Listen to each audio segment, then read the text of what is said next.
ద్వారకా తిరుమల మండలం ఐఎస్ రాఘవపురంలో కలకలం రేగింది. ప్రేమించి పెళ్లి చేసుకున్నారు అనే కక్షతో ఓ నవవధువును ఆమె కుటుంబ సభ్యులే బలవంతంగా తీసుకువెళ్లిపోయిన ఘటన స్థానికంగా సంచలనం సృష్టించింది. బాధితుని వివరాల ప్రకారం ఐఎస్ రాఘవపురానికి చెందిన చీకట్ల సంజిత్, కామవరపుకోట మండలం వెంకటాపురానికి చెందిన నల్లమిల్లి పద్మ గత కొంతకాలంగా ప్రేమించుకుంటున్నారు. వీరిద్దరూ కలిసి గత నెల 25వ తేదీన ఏలూరులో అంబేద్కర్ సొసైటీలో వివాహం చేసుకున్నారు. తమ పెళ్లి వల్ల ప్రాణాపాయం ఉందని భావించిన ఈ జంట రక్షణ కల్పించాల్సిందిగా ద్వారకా తిరుమల పోలీసులను ఆశ్రయించారు. పోలీసులు కౌన్సిలింగ్ ఇచ్చి ఇరు వర్గాలను పంపించి వేశారు.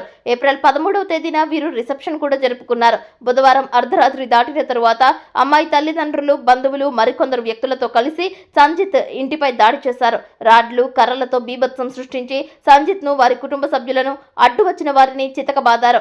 అంతటితో ఆగకుండా సినీ ఫక్కీలో సంజిత్ కట్టిన తాలిబట్టును తెంపివేసి గాజులు పగలగొట్టి పద్మను బలవంతంగా వాహనంలో ఎక్కించుకుని తీసుకువెళ్లిపోయారు. తన కళ్ల ముందే తన భార్యను తీసుకువెళ్లిపోయారని, తనకు ప్రాణహాని ఉంది అంటూ వివరించారు. నా భార్యను నాకు అప్పగించి దాడి చేసిన వారిపై కఠిన చర్యలు తీసుకోవాలని బాధితుడు సంజిత్ కన్నీరు మున్నీరవుతున్నాడు. ఈ మేరకు బాధితుడు పోలీసులను ఆశ్రయించి తనకు న్యాయం చేయాలని కోరుతున్నాడు. జంగారెడ్డిగూడెం నూరు పడకల ఆసుపత్రికి వైద్యం కోసం సంజీవ్, గాయపడిన కుటుంబీకులు వెళ్లగా జరిగిన సంఘటన మీడియాకు వివరించారు.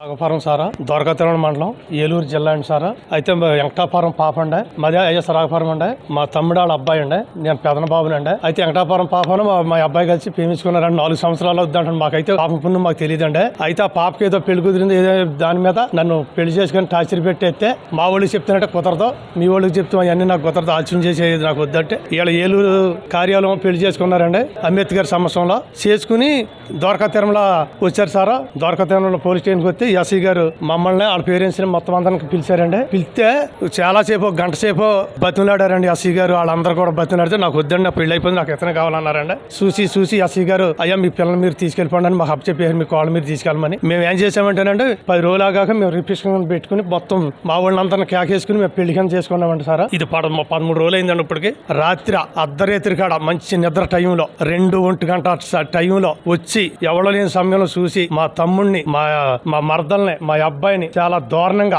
కత్తులతోటి, రాడ్లతోటి బెదిరించుకుంటా కొట్టేసి ఆ పిల్లని లాక్కొచ్చేసి బడబడ బయటికి లాక్కొచ్చేసి తాడు దింపేసి గాజులు అక్కడే బదలు కొట్టేసేసి అడ్డమిల్లినట్టు కత్తులు, రాడ్లతో కొట్టుకుంటా ఇదిగో మా మేనల్ని అయితే పడేసి చాలా దారుణంగా కొట్టేశాను. అతనికి నేను అప్పుడే లేచి వెళ్ళాను. మాది అటే బాసారి. నేను గబగబా వెళ్ళేటప్పటికి నా సొక్క కాలు వచ్చుకుని నన్ను 4-5 పడిపోయి నన్ను సొలోపులకు లాగేసి కారుతో దొక్కిచ్చేత నా కొడకలు లేచేమంట అన్నారండి. నేను పైకి లేచి ఇలా చేసేటప్పటికి కారు దాటిపోయిందండి. పెళ్లి కూతుర్ని బలవంతంగా 6 పట్టేసుకుని ఆడోళ్ళు మగోళ్ళు కలిసి తోసేసి కారులో తీసుకెళ్లిపోయారు. ఆ పిల్ల అక్కడికి రాను అని తెగేడు చేస్తుందండి. అయినా సరే తీసుకెళ్లిపోయారు. మా అబ్బాయిని ఆ పిల్లని కలిపితే మాకు చాలు సార్. ఆ అమ్మాయి తెలియదండి అసలు ఎక్కడ తీసుకెళ్లారు కూడా మాకు తెలియదండి. అసలు ఆ పిల్లే మాకు కావాలండి, ఆ పిల్లే మాకు రక్షణ కావాలండి. మెయిన్ మా అబ్బాయి మా పిల్ల కలవాలి సార్. అది మాకు న్యాయం చేయాలండి. నా పేరు చీకట్ల సంజిత్.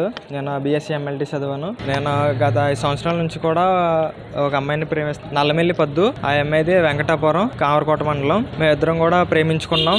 అలాగే ఏలూరులో అంబేద్కర్ సొసైటీలోనే మేమిద్దరం కూడా పెళ్లి చేసుకుంటాం అనేది జరిగింది. ఆ తర్వాత మాకు ప్రాణ రక్షణ కోసం మేము ద్వారకా తిరుమల మండలం పోలీస్ స్టేషన్కి వచ్చి కూడా కంప్లైంట్ చేసాం. మాకు ప్రాణ రక్షణ కావాలి, మాకు ప్రొటెక్షన్ కావాలని. అప్పుడు ఎస్ఐ గారు ఏం చేశారంటే మా పేరెంట్స్ ని పిలిపించారు, వాళ్ళ పేరెంట్స్ ని కూడా పిలిపించి మాట్లాడారు. కానీ ఆ అమ్మాయి ఎంత ఏం చేసినా కానీ కూడా నాకు నా భర్తే కావాలి, నాకు వేరే వాళ్ళు ఎవరు వద్దని అన్నారు. అప్పుడు ఎస్ఐ గారు కూడా నన్ను తీసుకెళ్ళిపోమని కూడా చెప్పారు. అప్పుడు మేమిద్దరం కూడా షాట్కి వచ్చేసాం. మేమిద్దరం కూడా కలిసి ఉన్నాం. అలాగే రీసెంట్గా మేము 13వ తారీఖు రిసెప్షన్ కూడా చేసుకున్నాం. ఆ తర్వాత నిన్న నైట్ 1:02 ఆ ప్రాంతంలో వాళ్ళ పేరెంట్స్, వాళ్ళతో పాటు చాలా మంది కూడా కర్రలతో, రాడ్లతో మా ఇంటి మీదకి వచ్చేసి మా వాళ్ళని అందరినీ కొట్టి నా భార్యను తీసుకెళ్లిపోయారండి. అందరూ కూడా మా యందు దయించి నా భార్యను నా దగ్గరికి చేర్చమని మీరు అందరినీ కోరుకుంటున్నానండి. మా మీద దాడి చేసినటువంటి ఆ రౌడీలని శిక్షించాలని నేను మనస్ఫూర్తిగా కోరుకుంటున్నానండి.